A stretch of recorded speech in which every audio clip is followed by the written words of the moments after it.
Son las 8 de la mañana, las 7 en Canarias.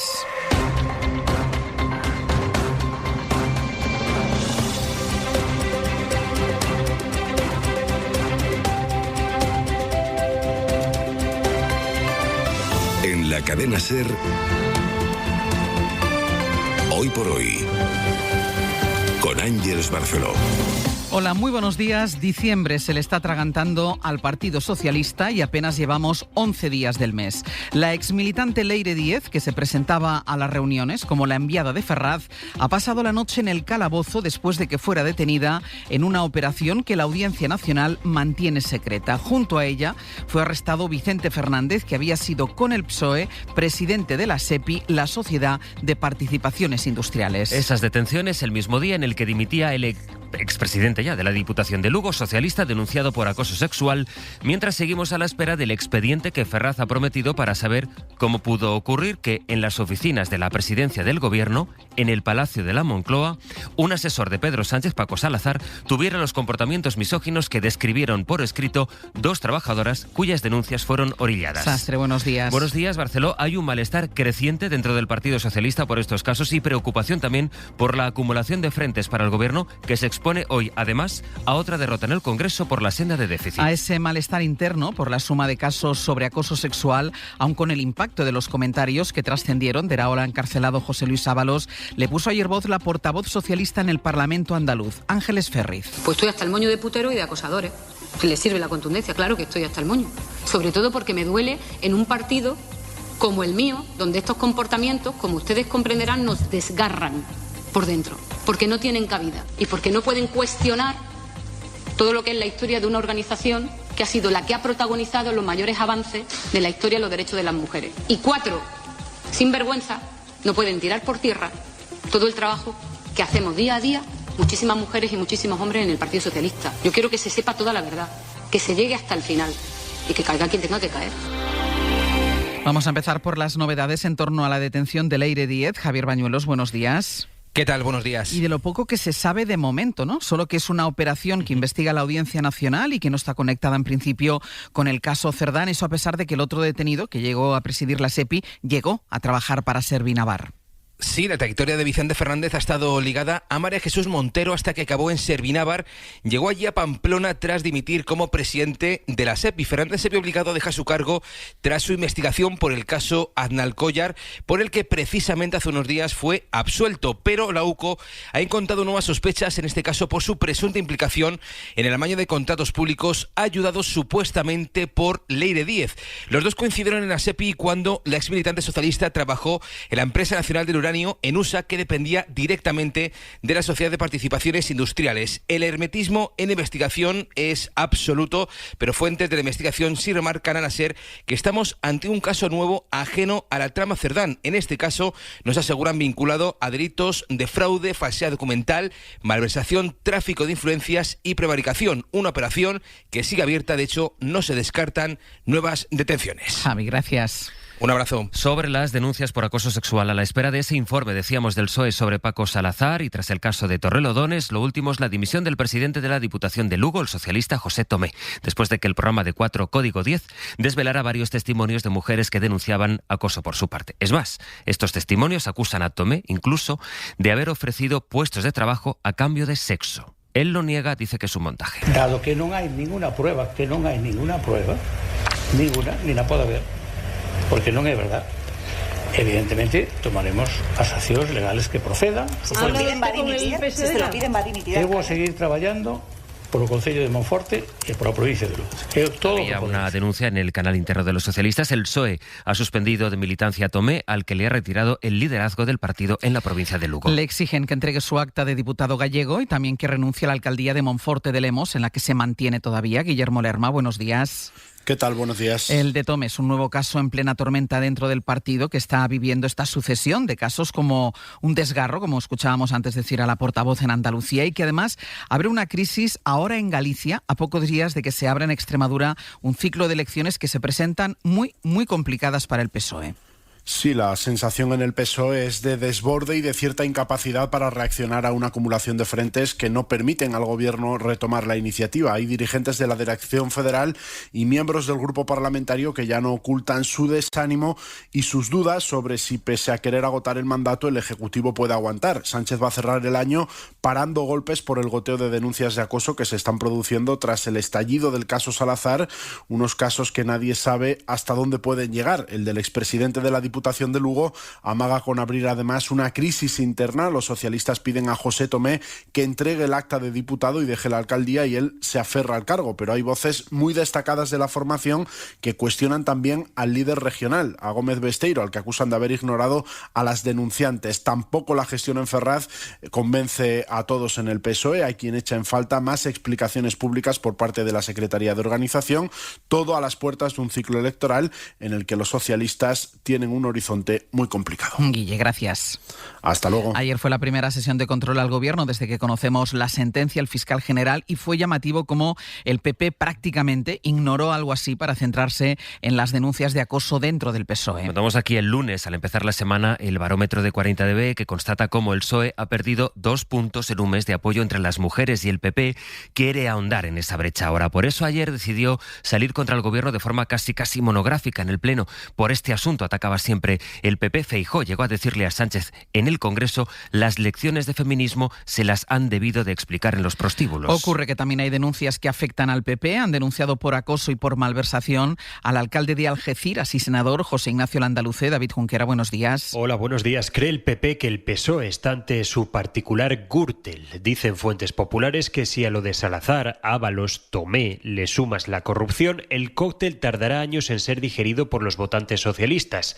Esto no se olvida rápido, se frotan las manos los populares, que creen que está comprometida la viga maestra que hará desmoronarse el sanchismo.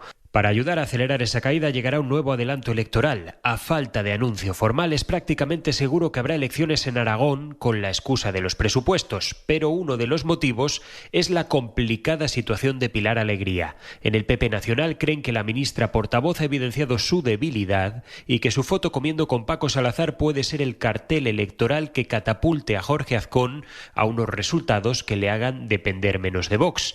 Se sienten fuertes en Génova, donde le quitan hierro al caso del alcalde de Algeciras, que ha pedido ser suspendido de militancia tras denunciar el PSOE 2 casos de presunto acoso a concejalas del PP. El regidor gaditano mantendrá su puesto y también su acta como senador, y el partido recuerda que se investigó el caso internamente hace un año y que las ediles negaron los hechos. Hay otros 2 frentes que se suman a las complicaciones que afronta ahora mismo el Gobierno. Uno de ellos, lo decíamos al empezar, va a estar en el Congreso, celebra el último pleno del año y se vuelve a votar la senda de déficit, que es la base para poder elaborar unos presupuestos y que el Parlamento va a volver a tumbar. Otros decretos, en cambio, sí que se espera que prosperen. Y a eso se agarra el Gobierno. Josué Coello, buenos días. ¿Qué tal? Buenos días. Asumido el segundo varapalo con la senda de estabilidad que, según algunos socios, el Gobierno ni siquiera ha negociado y se volverá a tumbar, el Ejecutivo da por asegurada la convalidación de los 3 decretos que hoy van a pleno: el de las ayudas a la palma, el de la mejora salarial para los funcionarios y el del uso del superávit para comunidades y ayuntamientos. En cambio, el Ejecutivo no tiene garantizado que salga adelante la ley de dependencia. Con enmiendas a la totalidad presentadas por PNV y por Junts, a esta hora el Gobierno negocia con ambos para que la retiren y evitar así una derrota parlamentaria de relevancia en este último pleno. Y es que desde el Ejecutivo están convencidos de que, a pesar de la compleja situación parlamentaria, si sacan adelante las muchas iniciativas que hoy se debaten y se votan en el Congreso, aún descontando la senda de estabilidad, es el ejemplo de que no hay bloqueo, a pesar de lo que dice la oposición, y que lo que queda de legislatura se puede emplear en aprobar medidas sociales. Por cierto, hablando de votar, quien no podrá hacerlo ya es José Luis Ábalos, después de que anoche el Congreso confirmase que sus derechos y deberes, entre ellos cobrar y votar, quedan suspendidos por la situación procesal del exministro. Y la otra complicación para el Gobierno sigue siendo la huelga de médicos, que afronta su tercer día. Hoy se reúne el Ministerio con los sindicatos que protestan por el estatuto marco que propone Sanidad. Anoche hablábamos de la situación de los médicos, lo hicimos en Hora 25. Escuchamos aquí a Ángela Hernández, la secretaria general de AMITS, el Sindicato Profesional de Médicos de Madrid. Lo que no es sostenible es seguir rompiendo y seguir estirando a los médicos como chicles. Y sobre todo no es solo que no sea sostenible, es que ya no estamos dispuestos a continuar. La profesión médica ha despertado. Las generaciones que vienen, y no lo digo como algo negativo, valoran su tiempo y su vida personal. y no están dispuestos a pasar por donde hemos pasado nosotros con el chantaje de la vocación. Estuvo también en Hora 25 con Aimar, la ministra de Sanidad, Mónica García. Dice que su borrador de estatuto recoge las peticiones que han hecho los médicos, algo que ellos niegan. Las guardias ni son obligatorias ni son voluntarias, ¿vale? Hay que cubrir, hay que atender a los pacientes. La otra reivindicación es la de tener una mesa específica para médicos. Claro, pero es que nosotros nos tenemos que deber a las elecciones sindicales. Sobre sanidad, por cierto, están los argumentos de la consejera de la Comunidad de Madrid que justifica al CEO del Hospital Público de Torrejón, el CEO de la empresa Rivera Salud, que llamó en una reunión a aumentar las listas de espera y a priorizar a los pacientes que fueran rentables. La consejera, se llama Fátima Matute, estuvo ayer en La Ventana de Madrid. Ella sostiene que el CEO, Pablo Gallard, no estaba dando una orden a los gestores del hospital, que estaba dando su opinión, de la que ella, por cierto, se desmarca. El audio expresa una voluntad de lo que esa persona estaba compartiendo en una reunión interna de lo que quería hacer, y es lamentable, intolerable y reprobable lo que ha dicho ese CEO, pero no ha dado la orden. Era un comentario, pero esa orden no se dio ni se ejecutó, según lo que dicen, pero yo voy a seguir vigilante con todo mi equipo. Ha llegado a Oslo María Corina Machado. De cómo fue su salida de Venezuela y cómo ha sido su llegada a Noruega les damos los detalles en poco más de un minuto. Si eres de los de no hay dos sin tres, o de los de a la tercera va la vencida, este es tu vino. Nuevo Protos tercer año. Acertarás. Mi coche hace tic tic tic, pero luego también tac tac tac, y ayer hizo tuk tuk tuk, paz. Ajá, ¿qué? La correa. ¿Lo ha entendido? Todo, incluso el paz. Sobre todo ese. Si tu coche suena raro, rarísimo, ven a Midas. Reparamos todos los problemas, incluso los más difíciles de entender. Pide cita en Midas.es. Con Midas siempre avanzas. ¡Aquí va la receta! ¡Vamos, lo especial! ¡Cuantos más seamos, mejor! ¡Y esos muy ricos mariscos de locos! Sin que nos cueste un riñón. Esta semana celebra la Navidad con los filetes de salmón y los quesos de oveja a 3,29. Aldi. ¡Qué poco cuesta comprar bien! Así suena lo más in de Bosch. Mi cocina es increíble. Like a Bosch. Integrada, indescriptible. Like a Bosch. Todo súper integrado. Like a Bosch. ¡Qué diseño tan cuidado! Las cocinas más in tienen electrodomésticos integrados de Bosch. Ahora con hasta 1.000 euros de reembolso. Bosch. ¿Qué hacemos si vienen las condiciones por la derecha? ¿Y si vienen las comisiones por la izquierda? Poder elegir es tu poder. Elige la cuenta online Sabadell, que te da un 2,5% TAE, 2,5% TIN hasta 50.000 euros de saldo y 400 euros por traer tu nómina y Bizum. Solo hasta el 7 de enero. Es decir, te puedes llevar hasta 1.650 euros el primer año. Infórmate y hazte cliente en bancosabadell.com. Esta cuenta tiene un indicador de riesgo 1 verde sobre 6. Banco Sabadell está adherido al Fondo Español de Garantía de Depósitos, que garantiza 100.000 euros por depositante. Liquidación mensual. En la cadena SER, Hoy por Hoy, con Ángeles Barceló.